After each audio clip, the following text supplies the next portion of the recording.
Hello दोस्तों, स्वागत है आप सभी का अपने YouTube channel Kuldeep edu hub पर।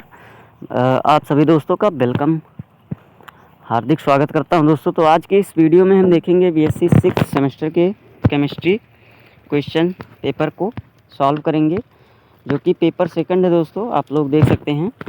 और पेपर कोड है आपका 6255 और ये बीएससी 6 सेमेस्टर का पेपर है, आप लोग देख सकते हैं, जो कि 2025-26 में 23 अप्रैल को आपको सिद्धार्थ यूनिवर्सिटी में आयोजित कराई गई थी। और केमिस्ट्री का पेपर है, यहाँ पर आप लोग देख सकते हैं, chemistry energetics and radio chemistry का। और यहाँ पर रोल नंबर आपको लिखना होता है यहाँ पर शब्दों में। और बात करेंगे दोस्तों, आगे चलते हैं अपने क्वेश्चंस की तरफ। यहाँ पर आप लोग देख सकते हैं दोस्तों, डेट मेंशन किया हुआ है 23 अप्रैल 2026 का।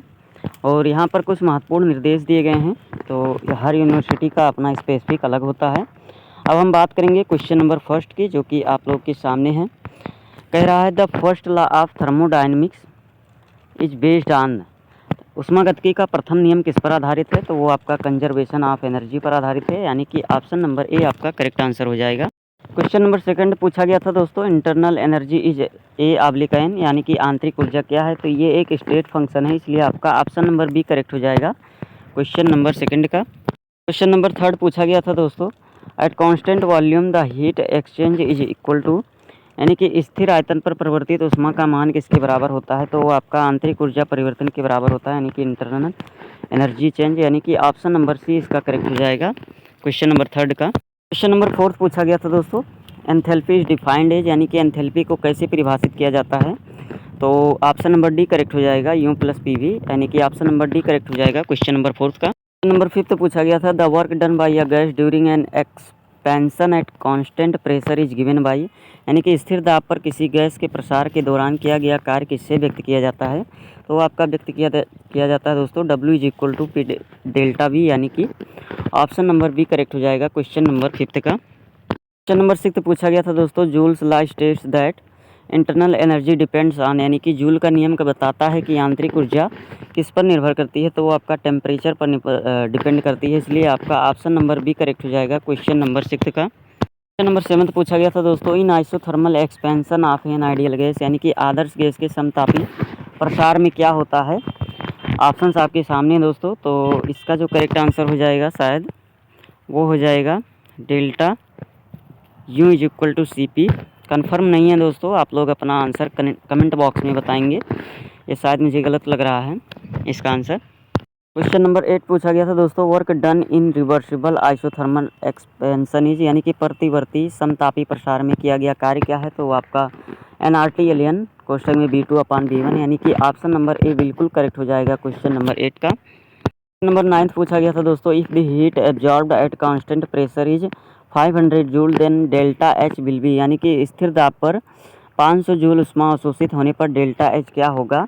तो आपका 500 जूल ही होगा, यानी कि ऑप्शन नंबर करेक्ट हो जाएगा, फार्मूला बेस है, ऑप्शन नंबर बी जो है आपका करेक्ट हो जाएगा क्वेश्चन नंबर 9 का। नंबर 10 पूछा गया था दोस्तों, joule Thompson coefficient is zero for, यानी कि जूल थॉम्सन गुणांक किसके लिए जीरो होता है? तो आपका आइडियल गैस के लिए होता है, यानी कि ऑप्शन नंबर सी करेक्ट हो जाएगा क्वेश्चन नंबर 10 का। नंबर 12 पूछा गया था, 11 पूछा गया था दोस्तों, heat capacity is defined as, यानी कि ऊष्माधारिता की परिभाषा क्या है? तो वो आपका है dQ/dt। आप लोग 12th में भी पढ़े होंगे इसको, इसलिए ऑप्शन नंबर ए करेक्ट हो जाएगा क्वेश्चन नंबर 11 का। क्वेश्चन नंबर 12 आपसे पूछा गया था दोस्तों, enthalpy change at constant pressure is equal to, यानी कि स्थिर दाब पर एंथैल्पी परिवर्तन किसके बराबर होता है? तो आपकी हीट एब्जॉर्ब्ड, यानी कि अवशोषित ऊष्मा के बराबर होता है, इसलिए आपका ऑप्शन नंबर बी करेक्ट हो जाएगा क्वेश्चन नंबर 12 का।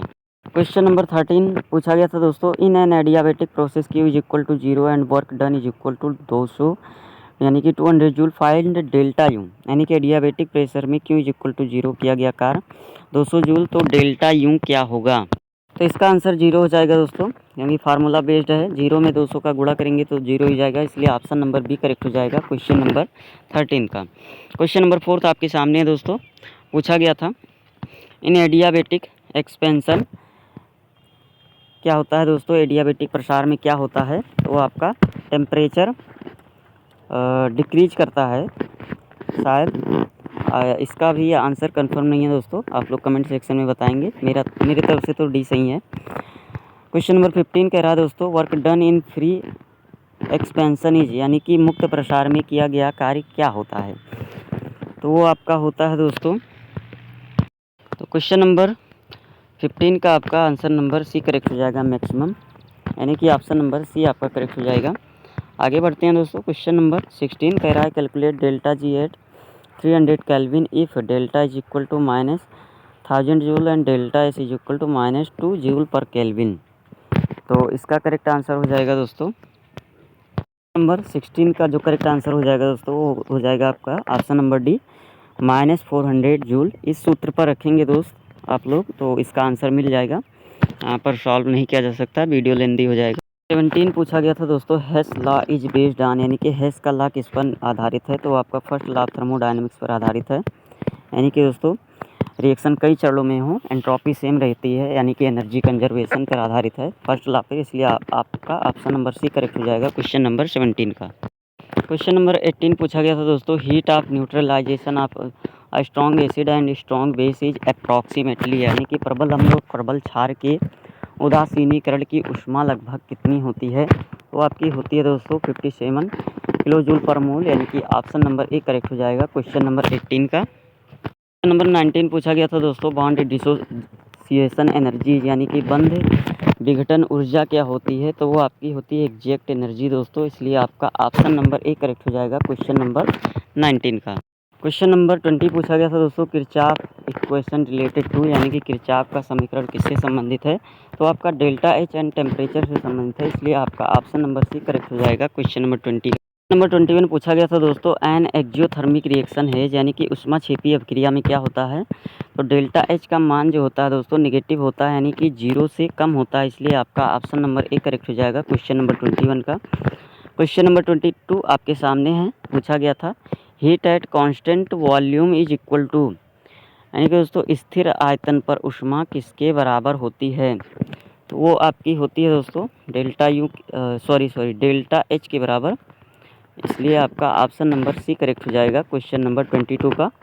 क्वेश्चन नंबर 23 पूछा गया था दोस्तों एंडोथर्मिक रिएक्शंस एब्जॉर्ब, ये बहुत लो लेवल का क्वेश्चन है दोस्तों, यानी कि ऊष्मा अवशोषी अभिक्रियाएँ क्या अवशोषित करती हैं? तो बेशक सी बात है दोस्तों हीट अवशोषित करती है, यानी कि ऊष्मा अवशोषित करती हैं। चलो आगे बढ़ते हैं। क्वेश्चन नंबर 24 पूछा गया था दोस्तों standard enthalpy of formation refers to, यानी कि मानक निर्माण एंथैल्पी किसके लिए होती है? तो वो आपका 1 मोल ऑफ कंपाउंड के लिए होती है, 1 मोल ऑफ यौगिक के लिए, इसलिए आपका ऑप्शन नंबर डी करेक्ट हो जाएगा। क्वेश्चन नंबर 25 आपके सामने दोस्तों कह रहा था, पूछा गया था Hess law is useful for calculating, यानी कि हेस का नियम किसकी गणना में सहायक होता है? तो आपका एंथैल्पी को ज्ञात करने के लिए, इसलिए आपका ऑप्शन नंबर सी करेक्ट हो जाएगा क्वेश्चन नंबर 25 का। क्वेश्चन नंबर 26 पूछा गया था दोस्तों the second law of thermodynamics deals with, यानी कि ऊष्मागतिकी का द्वितीय नियम किससे संबंधित है? तो आपका एंट्रोपी से संबंधित है, इसलिए आपका ऑप्शन नंबर बी करेक्ट हो जाएगा। क्वेश्चन नंबर 27 पूछा गया था दोस्तों entropy is a measure of, यानी कि एंट्रोपी किसका माप है? तो आपका एंट्रोपी क्या होता है? डिसऑर्डर या रैंडमनेस, इसलिए आपका ऑप्शन नंबर ए करेक्ट हो जाएगा क्वेश्चन नंबर 27 का। क्वेश्चन नंबर 28 कह रहा था दोस्तों efficiency of a Carnot engine operating between 500 kelvin and 300 kelvin is, तो कार्नोट इंजन की दक्षता क्या होगी ये पूछा गया था दोस्तों, तो ये हो जाएगा 40%, फार्मूला बेस्ड है, इसलिए आपका ऑप्शन नंबर बी करेक्ट हो जाएगा क्वेश्चन नंबर 28 का। नंबर 29 पूछा गया था दोस्तों entropy of an isolated system, यानी कि एक पृथक तंत्र की एंट्रोपी क्या होती है? ऑप्शंस आपके सामने दिए गए हैं, तो आपकी पृथक एंट्रोपी इंक्रीज होती है, यानी कि ऑप्शन नंबर सी करेक्ट हो जाएगा क्वेश्चन नंबर 29 का। क्वेश्चन नंबर 30 आपके सामने दोस्तों पूछा गया था if C V is equal to 25 joule पर mole kelvin and absolute temperature, यानी कि delta T is equal to 10 kelvin find H, तो इसका आंसर हो जाएगा दोस्तों गुणा करेंगे तो 250 जूल हो जाएगा, यानी कि 250 जूल, यानी कि ऑप्शन नंबर सी करेक्ट हो जाएगा। फार्मूला बेस्ड है दोस्तों ये भी। बात करेंगे क्वेश्चन नंबर 31 की, पूछा गया था Gibbs free energy defined as, यानी कि गिब्स मुक्त ऊर्जा को कैसे परिभाषित किया जाता है? तो वो आपका परिभाषित किया जाता है दोस्तों delta G is equal to H plus T S, यानी कि ऑप्शन नंबर डी करेक्ट हो जाएगा क्वेश्चन नंबर 31 का। क्वेश्चन नंबर 32 पूछा गया था दोस्तों, स्पॉन्टेनियस प्रोसेस है यानी कि स्वतः स्फूर्त प्रक्रिया में क्या होता है? तो वो आपका होता है दोस्तों डेल्टा जी जब निगेटिव होता है, इसलिए आपका ऑप्शन नंबर बी करेक्ट हो जाएगा क्वेश्चन नंबर 32 का। 33 पूछा गया था दोस्तों, हेल्म होल्ट्ज फ्री एनर्जी यानी कि हेम होल्ट्ज मुक्त ऊर्जा क्या है? इसको ए से डिनोट करते हैं दोस्तों, तो ए इज इक्वल टू हो जाएगा H-TS यानी कि ऑप्शन नंबर बी करेक्ट हो जाएगा क्वेश्चन नंबर 33 का। आगे चलते हैं दोस्तों, क्वेश्चन नंबर 34 आपके सामने है। कह रहा है एट इक्विलिब्रियम साम्यावस्था पर क्या होता है? तो डेल्टा जी निगेटिव होता है, जीरो होता है, इसलिए आपका ऑप्शन नंबर बी करेक्ट हो जाएगा क्वेश्चन नंबर 35 आपके सामने दोस्तों। कह रहा है the third law of thermodynamics state that entropy at zero kelvin is यानी कि उष्मागतिकी के तृतीय नियम के अनुसार जीरो केल्विन पर एंट्रोपी क्या होती है? तो जीरो होती है दोस्तों, इसलिए आपका ऑप्शन नंबर सी करेक्ट हो जाएगा, शून्य।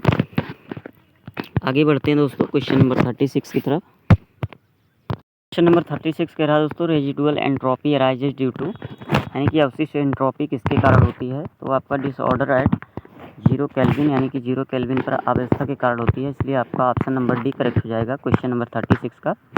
क्वेश्चन नंबर 37 कह रहा था दोस्तों, mixing of gases result in increasing of यानी कि गैसों के मिश्रण से क्या बढ़ता है? तो उनका वॉल्यूम बढ़ता है दोस्तों, इसलिए आपका ऑप्शन नंबर डी करेक्ट हो जाएगा क्वेश्चन नंबर 37 का।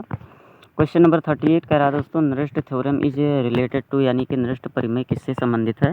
तो आपका थर्ड लॉ ऑफ थर्मोडायनेमिक्स से संबंधित है, is equal to E naught RT/ln के, यही वाला है शायद, इसलिए आपका ऑप्शन नंबर ए करेक्ट हो जाएगा क्वेश्चन नंबर 38 का। क्वेश्चन नंबर 39 आपके सामने दोस्तों पूछा गया था, मैक्सिमम वर्क इज ऑब्टेन्ड इन यानी कि अधिकतम कार्य किस में प्राप्त होता है?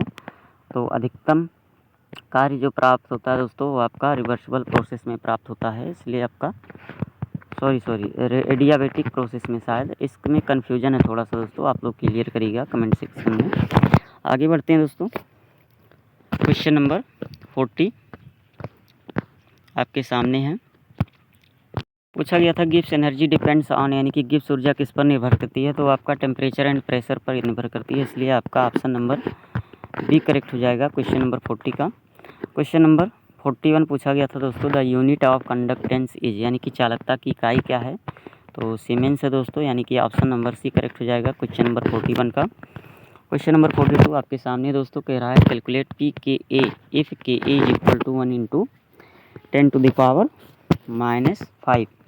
तो इसका जो करेक्ट आंसर हो जाएगा दोस्तों वो आपका हो जाएगा 5 हो जाएगा, यानी कि ऑप्शन नंबर डी करेक्ट हो जाएगा, क्योंकि पी के ए जो होता है दोस्तों वो यूनिवर्सली प्रोपोर्शनल होता है 1/KA के, इसलिए आपका ऑप्शन नंबर डी करेक्ट हो जाएगा क्वेश्चन नंबर 42 का।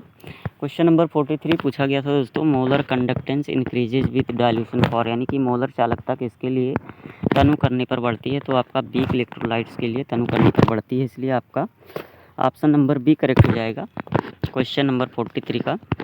क्वेश्चन नंबर 44 आपके सामने है दोस्तों। इससे पहले आप लोगों से रिक्वेस्ट करना चाहूँगा दोस्तों, अभी तक वीडियो लाइक नहीं किए तो प्लीज़ लाइक कर दीजिए और चैनल को सब्सक्राइब कर लीजिए, क्योंकि आगे और भी वीडियो आते रहेंगे इसी टाइप के। तो चैनल सब्सक्राइब किए रहेंगे दोस्तों तो वीडियो आपके पास तक पहुंच जाएंगी, जैसे ही यूट्यूब खोलेंगे या नोटिफिकेशन आप तक पहुंच जाएगा। बात करते हैं नेक्स्ट क्वेश्चन की, क्वेश्चन नंबर 44। क्वेश्चन नंबर 44 पूछा गया था दोस्तों, कोलराउस लॉ अप्लाइज एट यानी कि कोलराउस का नियम कब लागू होता है? तो कोलराउस का नियम जो लागू होता है दोस्तों अनंत तन्यता पर, यानी कि ऑप्शन नंबर डी करेक्ट हो जाएगा क्वेश्चन नंबर 44 का। क्वेश्चन नंबर 45 पूछा गया था दोस्तों, transport number is defined as परिवहन संख्या क्या है? तो आपका fraction of current carried by an ion, इसलिए आपका ऑप्शन नंबर ए करेक्ट हो जाएगा परिवहन संख्या का। बात करेंगे क्वेश्चन नंबर 46 की। क्वेश्चन नंबर 46 पूछा गया था दोस्तों, आर्हेनियस थ्योरी एक्सप्लेन्स यानी कि आर्हेनियस का सिद्धांत क्या बताता है? तो आपका बताता है दोस्तों आयोनाइजेशन ऑफ इलेक्ट्रोलाइट्स के बारे में, यानी कि इलेक्ट्रोलाइट्स के आयनीकरण के बारे में, इसलिए आपका ऑप्शन नंबर सी करेक्ट हो जाएगा क्वेश्चन नंबर 46 का। क्वेश्चन नंबर 47 कह रहा है दोस्तों, स्ट्रॉन्ग इलेक्ट्रोलाइट्स आर यानी कि प्रबल इलेक्ट्रोलाइट्स क्या होते हैं? तो प्रबल इलेक्ट्रोलाइट्स जो होते हैं दोस्तों वो आपका फुली आयोनाइज्ड होते हैं, इसलिए आपका ऑप्शन नंबर डी करेक्ट हो जाएगा, न्यूट्रल भी होते हैं। बात करेंगे क्वेश्चन नंबर 48 की। कह रहा है Ostwald dilution law applies to, यानी कि ओस्टवाल्ड का तनुता नियम किस पर लागू होता है, तो आपका वीक इलेक्ट्रोलाइट्स पर लागू होता है, इसलिए आपका ऑप्शन नंबर बी करेक्ट हो जाएगा क्वेश्चन नंबर 48 का। क्वेश्चन नंबर 49 पूछा गया था दोस्तों, डिबई हकेल थ्योरी अप्लाइज टू, यानी कि डिबई हकल सिद्धांत किस पर लागू होता है, तो आपका स्ट्रॉन्ग इलेक्ट्रोलाइट्स पर लागू होता है, इसलिए आपका ऑप्शन नंबर सी करेक्ट हो जाएगा। करेंगे क्वेश्चन नंबर 50 की। कह रहा है कंडक्टिविटी इंक्रीजेज विथ, यानी कि चालकता किससे बढ़ती है। जब हम टेम्परेचर बढ़ाएंगे दोस्तों तो चालकता जरूर बढ़ेगी, इसलिए आपका ऑप्शन नंबर ए करेक्ट हो जाएगा क्वेश्चन नंबर 50 का। क्वेश्चन नंबर 51 आपके सामने है। पूछा गया था दोस्तों, द यूनिट ऑफ इक्विवेलेंट कंडक्टेंसीज, यानी कि समतुल्य चालकता की इकाई क्या है, तो आपका है सीमेन से सेंटीमीटर स्क्वायर इक्विवेलेंट यूनिवर्स, इसलिए आपका ऑप्शन नंबर सी करेक्ट हो जाएगा क्वेश्चन नंबर 51 का। क्वेश्चन नंबर 52 कह रहा है दोस्तों, migration of ions occurs due to, यानी कि आयनों का संचलन किसके कारण होता है, तो आपका इलेक्ट्रिक फील्ड के कारण होता है, इसलिए आपका ऑप्शन नंबर बी करेक्ट हो जाएगा क्वेश्चन नंबर 52 का। बात करेंगे दोस्तों क्वेश्चन नंबर 53 की। पूछा गया था moving boundary method is use to measure, यानी कि मूविंग बाउंड्री विधि किसके मापन के लिए उपयोग होती है, तो आपका ट्रांसपोर्ट नंबर को मापने के लिए, इसलिए आपका ऑप्शन नंबर डी करेक्ट हो जाएगा क्वेश्चन नंबर 53 का। क्वेश्चन नंबर 54 पूछा गया था दोस्तों, conductivity cell constant depends on, यानी कि चालकता को उसका नियतांक किस पर निर्भर करता है, तो आपका जियोमेट्री ऑफ सेल पर निर्भर करता है, इसलिए आपका ऑप्शन नंबर ए करेक्ट हो जाएगा क्वेश्चन नंबर 54 का। बात करेंगे दोस्तों क्वेश्चन नंबर 55 की, आपके सामने है। नंबर 55 पूछा गया था दोस्तों, आयनिक मोबिलिटी इज डिफाइंड है, यानी कि आयनिक गतिशीलता की परिभाषा क्या है, तो आपका है velocity per unit electric field, यानी कि प्रति इकाई विद्युत क्षेत्र का वेग, यानी कि ऑप्शन नंबर डी करेक्ट हो जाएगा क्वेश्चन नंबर 55 का। क्वेश्चन नंबर 56 पूछा गया था दोस्तों, नृष्ट इक्वेशन रिलेट्स, यानी कि नृष्ट समीकरण किससे संबंधित है, तो आपका ईएमएफ एंड कंसंट्रेशन से संबंधित है, इसलिए आपका ऑप्शन नंबर ए करेक्ट हो जाएगा क्वेश्चन नंबर 56 का। 57 पर हम लोग पहुँच चुके हैं। पूछा गया था standard electrode potential is measured against, यानी कि मानक इलेक्ट्रोड विभव किसके सापेक्ष मापा जाता है, तो आपका मापा जाता है स्टैंडर्ड हाइड्रोजन इलेक्ट्रोड के, यानी कि ऑप्शन नंबर डी करेक्ट हो जाएगा क्वेश्चन नंबर 57 का। बात करेंगे क्वेश्चन नंबर 58 की। पूछा गया था दोस्तों, पीएच इज डिफाइंड एज, यानी कि पीएच की परिभाषा क्या है, तो आपका है दोस्तों -log H+ का कंसंट्रेशन, इसलिए आपका ऑप्शन नंबर बी करेक्ट हो जाएगा। क्वेश्चन नंबर 59 पूछा गया था दोस्तों, आप buffer solution resist change in, यानी कि बफर विलयन किस परिवर्तन का विरोध करता है, तो आपका पीएच का परिवर्तन का विरोध करता है, इसलिए आपका ऑप्शन नंबर ए करेक्ट हो जाएगा क्वेश्चन नंबर 59 का। क्वेश्चन नंबर 60 आपके सामने दोस्तों को पूछा गया था, हेंडरसन इक्वेशन रिलेट्स टू, यानी कि हेंडरसन समीकरण किससे संबंधित है, तो आपका पीएच एंड पीकेए से संबंधित है दोस्तों, जो कि एक दूसरे के यूनिवर्सली ये लोग इक्वल होते हैं, इसलिए आपका ऑप्शन नंबर सी करेक्ट हो जाएगा। बात करेंगे क्वेश्चन नंबर 61 की। पूछा गया था the unit of EMF is, यानी कि ईएमएफ की इकाई क्या है, तो आपका वोल्ट है दोस्तों, इसलिए आपका ऑप्शन नंबर डी करेक्ट हो जाएगा। बात करेंगे क्वेश्चन नंबर 62 की। पूछा गया था गैल्वेनिक सेल कन्वर्ट्स, यानी कि गैल्वेनिक सेल्स क्या परिवर्तित करती है, तो ये आपका रासायनिक ऊर्जा को विद्युत ऊर्जा में परिवर्तित करती है, इसलिए आपका ऑप्शन नंबर डी करेक्ट हो जाएगा क्वेश्चन नंबर 62 का। क्वेश्चन नंबर 63 पूछा गया था दोस्तों, एन इलेक्ट्रोलाइट सेल्स यूजेज, यानी कि इलेक्ट्रोलाइट सेल्स किसका उपयोग करता है, तो आपका एक्सटर्नल इलेक्ट्रिक एनर्जी का उपयोग करता है, हम लोग जब हाइड्रोलिसिस कराते हैं तब, ऑप्शन बी करेक्ट हो जाएगा इसका। क्वेश्चन नंबर 64 पूछा गया था दोस्तों, हाइड्रोलिसिस अफेक्ट्स, यानी कि जल अपघटन हाइड्रोलिसिस किसे प्रभावित करता है, तो आपका पीएच को प्रभावित करता है दोस्तों, पीएच कम या ज़्यादा कर देता है, अम्लीय या क्षारीय एचडी क्या बेसिक कर देता है, इसलिए आपका ऑप्शन नंबर ए करेक्ट हो जाएगा। क्वेश्चन नंबर 65 पूछा गया था दोस्तों, पी के एज इज डिफाइंड एज, यानी कि पी के ए की परिभाषा क्या है, तो पी के ए की परिभाषा है दोस्तों -log Ka, यूनिवर्सली प्रोपोर्शनल होते हैं, ऑप्शन नंबर डी करेक्ट हो जाएगा। क्वेश्चन नंबर 66 थोड़ा कम विजुअल हो रहा है दोस्तों, लेकिन मैं पढ़ के आपको सुना देता हूँ।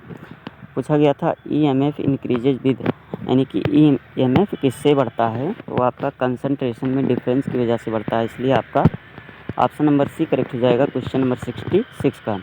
क्वेश्चन नंबर 67 पूछा गया था दोस्तों, the value of delta G is, यानी कि डेल्टा जी का मान क्या होगा, वो आपका होगा दोस्तों, डेल्टा जी का मान होगा 96,500 जूल, यानी कि ऑप्शन नंबर ए करेक्ट हो जाएगा।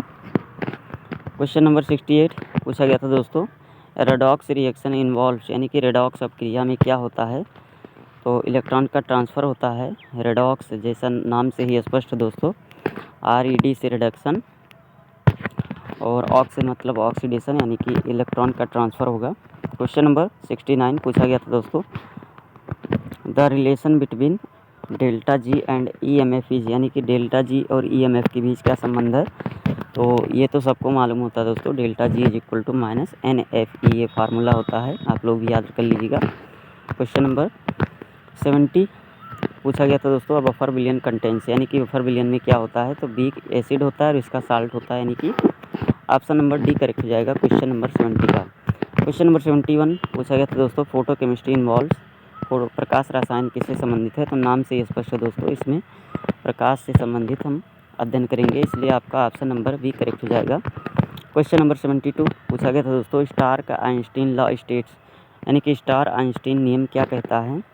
कहता है दोस्तों, 1 फोटोन एक्टिवेट्स 1 मॉलिक्यूल यानी कि एक फोटोन एक अणु को केवल सक्रिय करेगा, इसलिए आपका ऑप्शन नंबर सी करेक्ट हो जाएगा क्वेश्चन नंबर 72 का।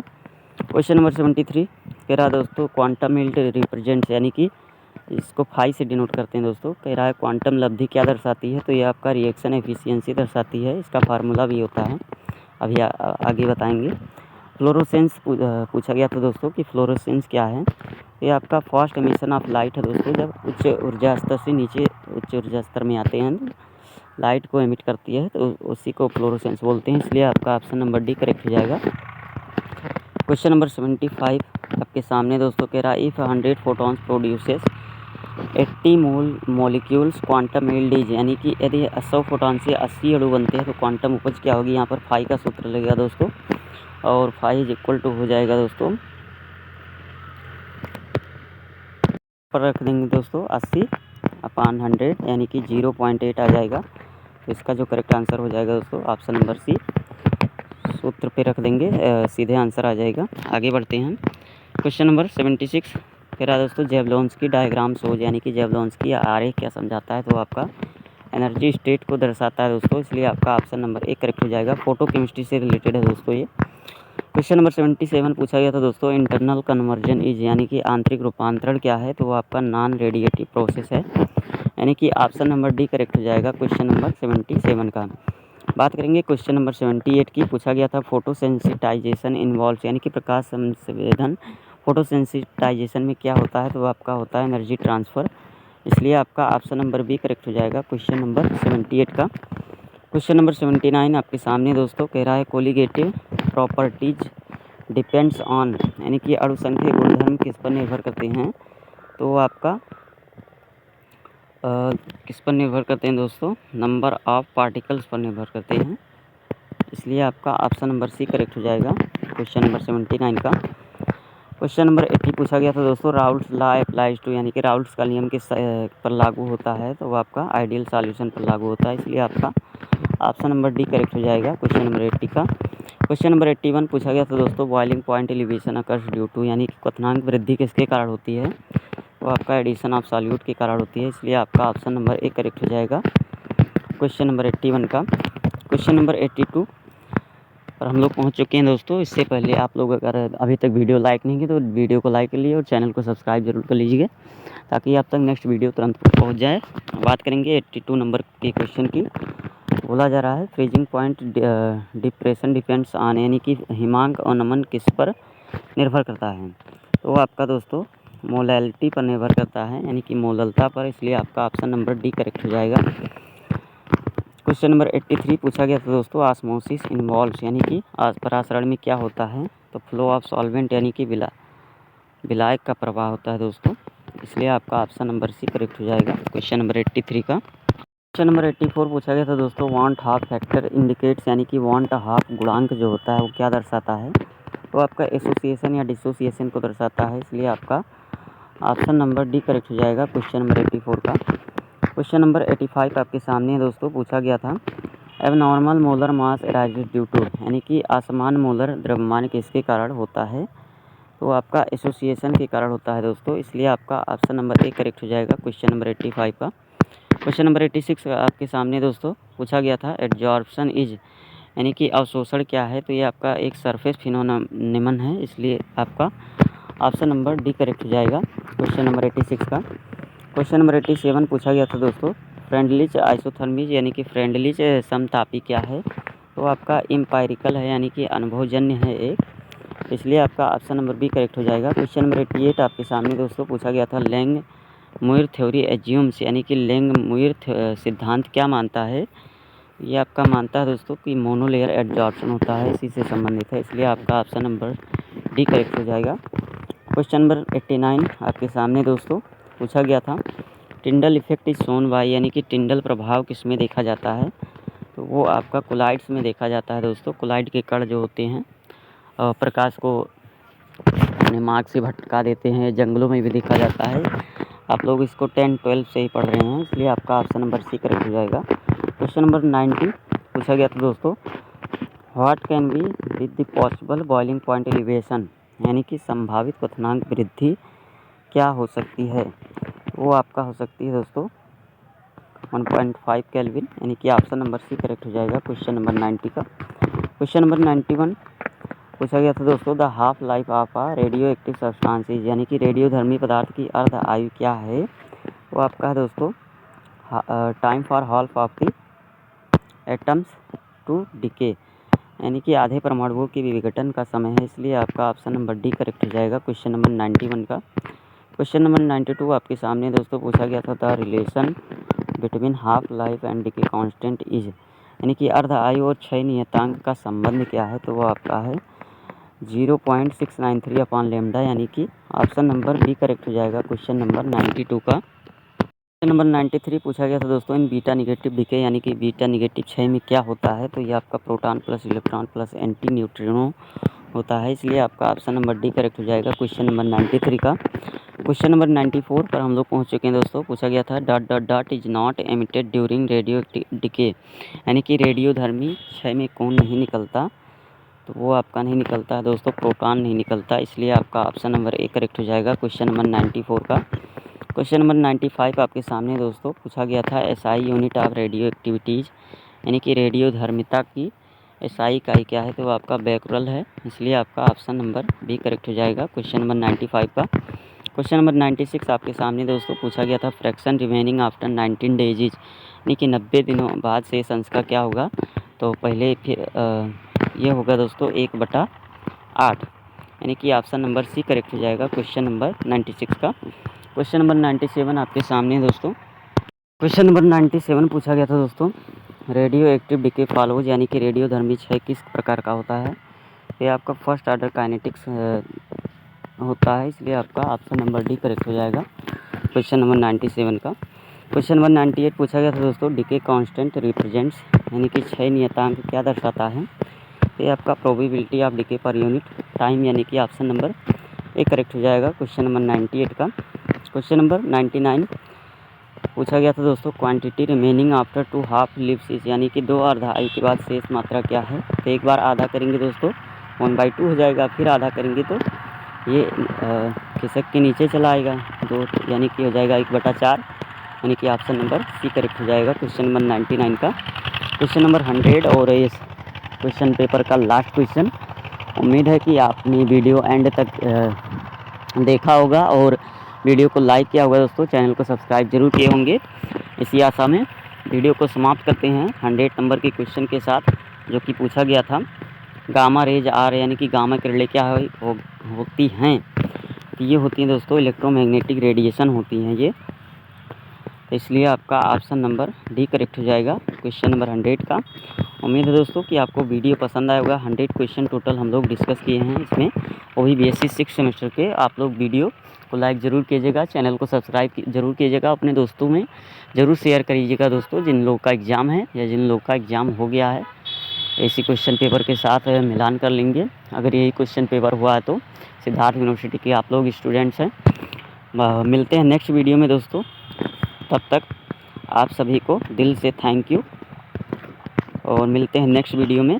स्वस्थ रहें, मस्त रहें, पढ़ाई करते रहें ज़बरदस्त। थैंक यू दोस्तों।